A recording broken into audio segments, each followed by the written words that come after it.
नमस्कार दोस्तों, ocean network में आपका स्वागत है। मैं हूं ओमकार चौधरी। संघ प्रमुख मोहन भागवत 2 दिन के लखनऊ प्रवास पर हैं। बीती रात उत्तर प्रदेश के मुख्यमंत्री योगी आदित्यनाथ उनसे भेंट करने के लिए पहुंचे और उसके बाद से हम और आप देख रहे हैं कि मीडिया में किस तरह की मनोहर कहानियां बन रही हैं। 2027 के चुनाव की तैयारियों पर चर्चा हुई होगी। अवमुक्तेश्वरानंद के साथ जो कुछ प्रयागराज में हुआ है और उसके बाद जो 2 deputy chief minister Yogi Adityanath ने जो स्टैंड लिया, उनको जो काल नेमी बताया, उनके शंकराचार्य होने पर जो मेला प्रशासन से लेकर के मुख्यमंत्री योगी आदित्यनाथ ने सवाल उठाए, उस पर चर्चा हुई होगी। इसके अलावा रणनीति को लेकर के, मुद्दों को लेकर के तमाम तरह की बातें जो है मीडिया में कोई ऐसा पक्ष छोड़ा नहीं जा रहा है कि जो दूसरा मीडिया हाउस लपक ले और इनसे अटकलबाजी लगाने के मामले में छूट जाए। मीडिया के वैसे इस चरित्र से हम और आप बहुत अच्छे तरीके से वाकिफ हैं, परिचित हैं। लेकिन क्या वाकई राजनीतिक चर्चा होती है मुख्यमंत्रियों की जब उनके प्रदेशों की राजधानी में संघ प्रमुख जाते हैं? अब जितना संघ के बारे में जानने वाले लोग हैं, उनका कहना ये है कि चर्चा में कोई ऐसा प्रसंग, कोई ऐसी घटना आ जाए तो अलग बात, वरना आम तौर पर जिस तरह के कार्य समाज में और व्यक्तित्व निर्माण में, मानव निर्माण में जो एक भूमिका है संघ की, चर्चाएं वहां तक रहती हैं। हाँ, अगर कोई मुख्यमंत्री है या प्रधानमंत्री है या दूसरे लोग हैं जो महत्वपूर्ण पदों पर हैं, वो किन्हीं विषयों पर अगर संघ प्रमुख की राय लेना चाहें या उनके सामने उनको रखना चाहें तो अलग बात। अब ये अभिमुक्तेश्वरानंद वाला जो मामला मीडिया में लगातार चल रहा है कि संघ प्रमुख के सामने योगी आदित्यनाथ ने वो पूरा प्रकरण रखा होगा, उस पर सफाई दी होगी, तमाम तरह की बातें की जा रही हैं और साथ में उनके 2 deputy chief minister Keshav Maurya और ब्रजेश पाठक के बयानों का उल्लेख किया जा रहा है।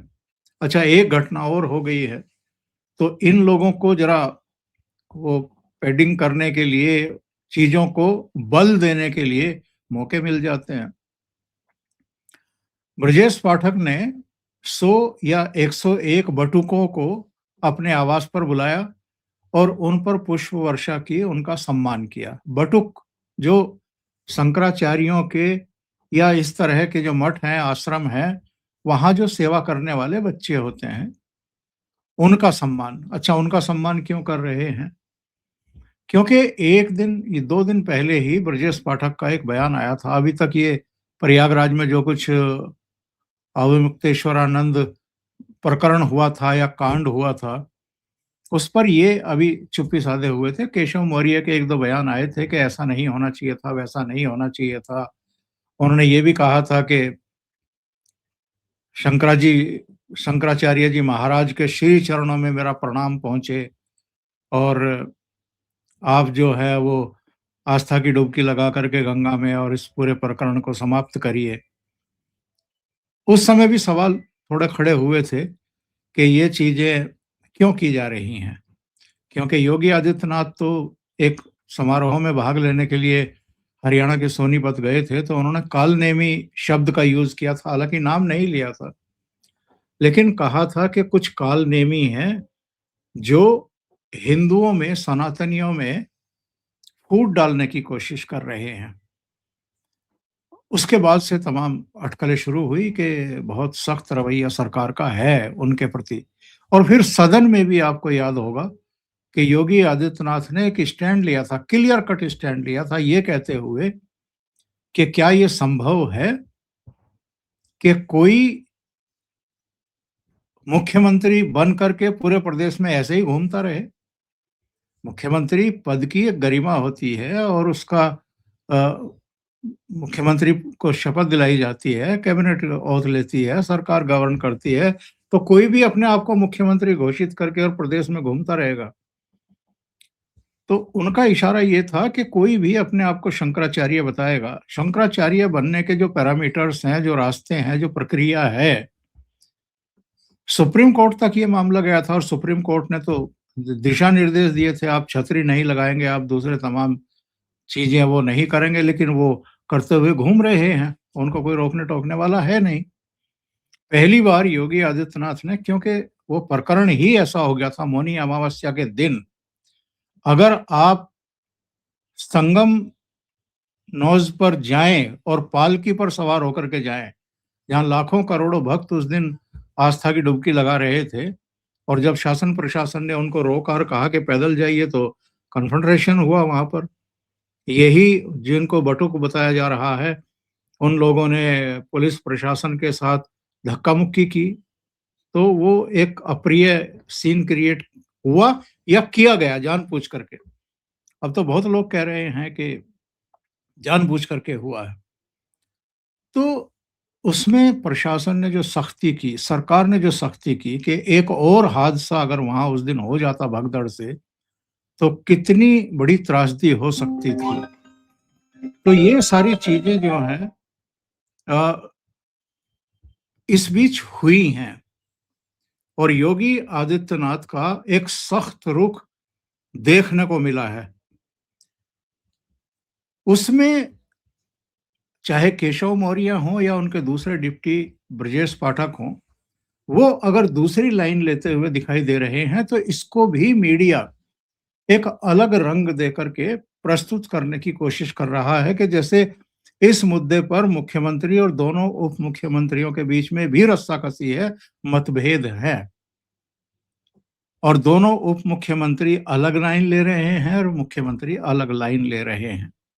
लेकिन मेरा जितना अनुभव है, उससे मैं ये कह सकता हूँ कि केशव मौर्य ने भी जो लाइन ली है, वो शायद एक वर्ग का गुस्सा शांत करने के लिए और अब ब्रजेश पाठक जो कर रहे हैं, बटुकों को बुला करके अपने आवास पर उनका सम्मान करने का जो काम कर रहे हैं, वो भी जो एक प्रकरण बना है ना कि भई शिखा नहीं खींची जानी चाहिए थी पुलिस के द्वारा। बटुकों की जो शिखा खींची गई है, वो ठीक नहीं था। तो ब्राह्मण समाज में एक आक्रोश है। उस आक्रोश को शांत करने के लिए ब्रजेश पाठक ने ये सब किया है। लेकिन इसको भी मीडिया दूसरे तरीके से पेश कर रहा है। उसका हक है, वो जैसे चाहे वैसे करे। लेकिन हम बात कर रहे थे कि क्या योगी आदित्यनाथ जब संघ प्रमुख से मिले, तो अविमुक्तेश्वरानंद वाला प्रकरण चर्चा में आया होगा? मेरा मानना है बिल्कुल आया होगा। और सब चूँकि वो सनातन धर्म से जुड़े हुए हैं, अ, शंकराचार्य के पीठ पर बैठे हुए हैं, गलत बैठे हुए हैं, सही बैठे हुए हैं, वो एक अलग चर्चा का विषय है, लेकिन एक पीठ पर वो बैठे हैं, स्वरूपानंद सरस्वती की जगह बैठे हैं। और समाजवादी पार्टी और कुछ विपक्षी दल इसको राजनीतिक मुद्दा जानबूझ करके बना रहे हैं ताकि हिंदुओं में विभाजन किया जा सके। सनातन विरोधी, शंकराचार्य विरोधी साबित किया जा सके योगी आदित्यनाथ को और भारतीय जनता पार्टी को और संघ को भी। तो ये 2027 का चुनाव चूंकि बहुत दूर रह नहीं गया है, तो इसलिए एक चिंता का विषय हो सकता है, चर्चा का विषय हो सकता है। और जो कार्रवाइयां हो रही हैं और जो स्टैंड चीफ मिनिस्टर ने लिया है, उसके संबंध में ऐसा क्यों हुआ है और क्यों स्टैंड लिया जा रहा है, ये भी निश्चित रूप से संघ प्रमुख से चर्चा हुई होगी। करीब 40 मिनट के आसपास दोनों के बीच में चर्चा हुई है।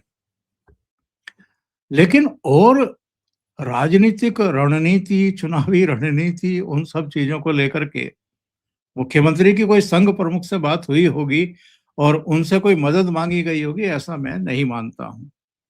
क्योंकि संघ 2024 के लोकसभा चुनाव में बीजेपी को जो झटका लगा था, उसके बाद से खुद ही सक्रिय है और वो विपक्षी दलों को मौका नहीं देना चाहता है कि वो आएँ और जो एक विकास और अ, पुराना जो हमारा ऐतिहासिक सांस्कृतिक गौरव है, उसको जो पुनर्स्थापित और पुनर्प्रतिष्ठापित करने की एक प्रक्रिया चल रही है, उसमें किसी तरह की रुकावट आए। तो हमने नतीजे देखे हैं, हरियाणा में भी ज़मीन पर उतर कर के संघ ने काम किया, महाराष्ट्र में किया, दिल्ली में किया, बिहार में किया, अब बंगाल में कर रहे हैं। तो उनकी एक भूमिका है 2024 के लोकसभा चुनाव में झटका लगने के बाद और उत्तर प्रदेश, उत्तराखंड ये बहुत महत्वपूर्ण राज्य हैं उत्तर भारत के, यहाँ भी उनकी भूमिका दिखाई देगी। पर संघ प्रमुख देश के अलग-अलग शहरों का आजकल दौरा कर रहे हैं संवाद कार्यक्रम के तहत क्योंकि संघ के 100 साल पूरे हुए हैं।